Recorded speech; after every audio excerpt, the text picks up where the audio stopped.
ये दुदांग घाघरा गुमला से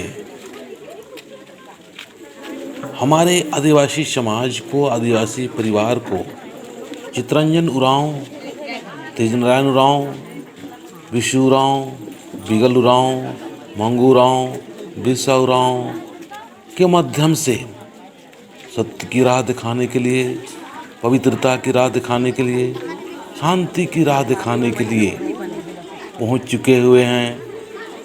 दुधांग गंगी धर्म बहन जो लुधियाना में रहती है, उनके घर में इतना सुंदर माहौल, इतना अच्छा माहौल, देखिए कितना अच्छा उत्साह और उमंग से भरे हुए हमारे समाज के धर्म भाई बहन सभी लोग घर में इतना अच्छा, दूर दूर से आ रहे हैं, नज़दीक से आ रहे हैं, गांव से भी काफ़ी लोगों ने सपोर्ट और मदद कर रहे हैं।